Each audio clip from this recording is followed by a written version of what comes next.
White Peachnock Seal, Incha Iskwi Simu, Kino Mecham, Westbank First Nation. I want to thank our elders, our members, council, and staff for being here today.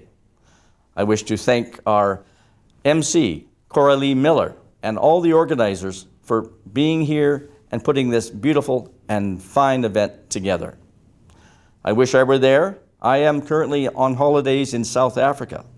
I've combined my holidays with a meeting with the traditional leaders of South Africa, and it is a very cultural related event that I have attended. On March 27th, I would have spoken to the cultural leaders and to the people of South Africa about self-government. I will have explained to them the success that we have had in self-government at Westbank First Nation and the success that Indigenous peoples have encountered throughout this country with self-government. There are many First Nations in Canada with self-government aspirations. That sentiment is growing. Westbank First Nation was one of the early ones to have a self-government in place and was the first in Canada to have self-government under the Canada Inherent Rights Policy. There are 634 First Nations in Canada, with less than 7% of all of the Indigenous peoples in Canada having self-government or some form of self-government. So this is a day of independence of WFN. Does this give WFN community growth of economic development?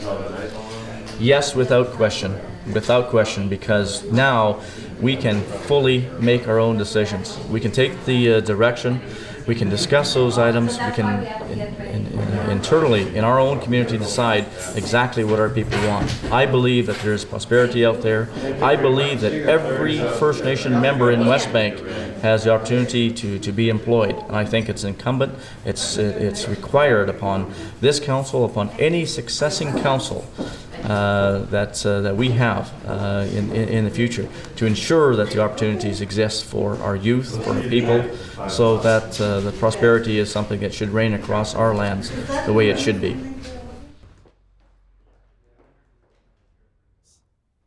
The Sechelt First Nation community was the first to pass self-government in 1986. They were followed by the Nisga'a Final Agreement, which included land claims and their own form of self-government. Self-government for Westbank was not an easy process. It covered 3 decades of really hard work, 1980s, 1990s, and up to 2005 before our self-government agreement was finally finalized. There was thousands and thousands of hours put into this process by dedicated members. They worked tirelessly. They worked without pay, and they worked with a purpose in mind to finalize self-government for our community. All of that volunteered time was well worth it. Lots of pizza nights took place during those discussions. I'm very, very proud of our working group. I hold my hands high to all of our members who worked those long, long hours to get self-government put in place.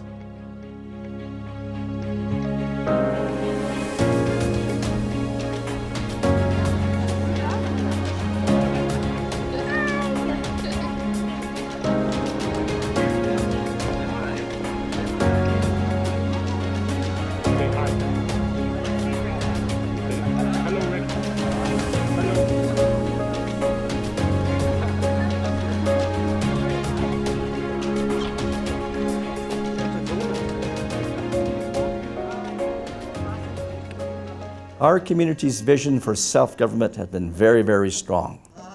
Our aspirations have been very clear. We want the right to govern ourselves, our lands, and our community.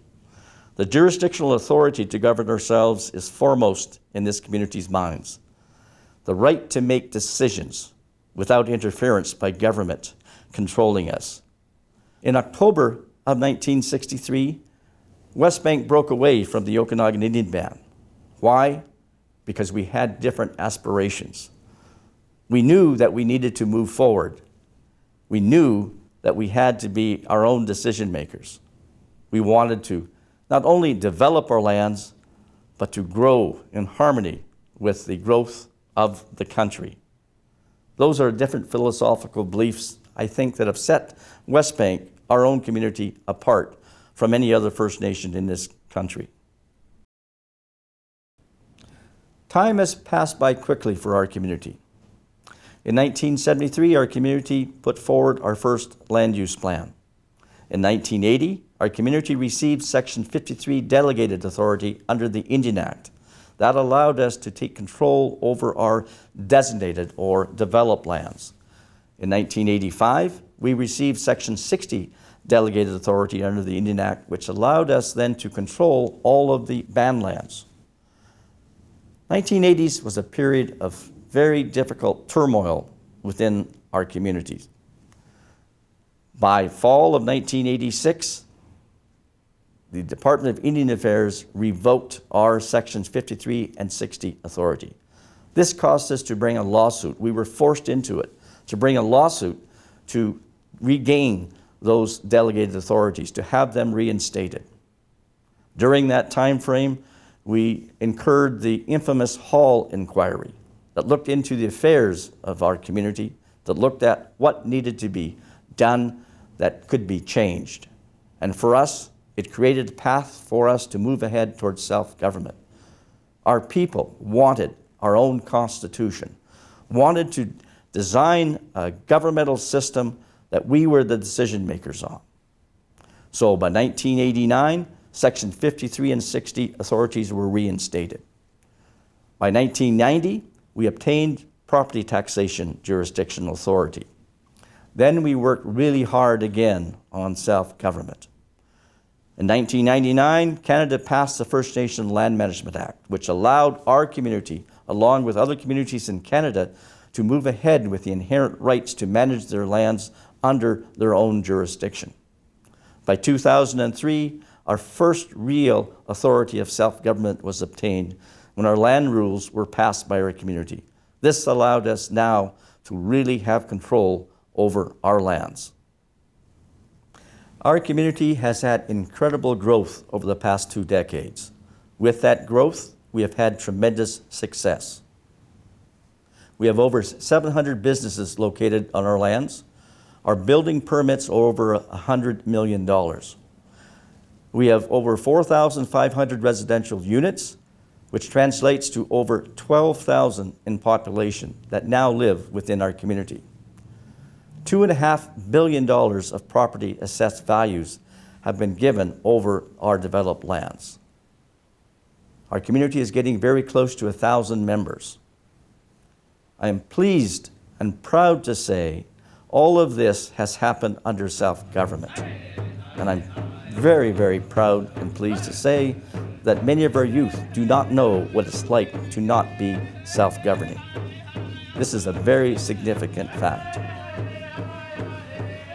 Westbank is still relatively a young self-government community, but we have worked hard to establish a mechanism of good governance. And this has been through the effective participation of our members and residents and through a transparent process of accountability.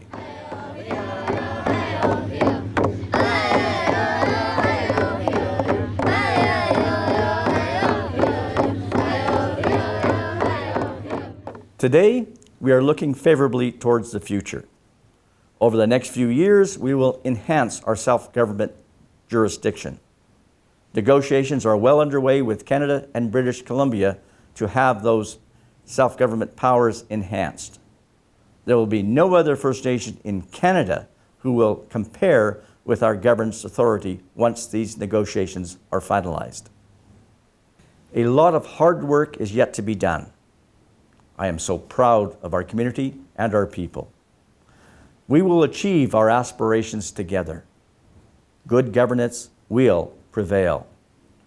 We are celebrating our achievements here today, and I say limlim to all of you for being here, for celebrating 20 years of self-government in our community.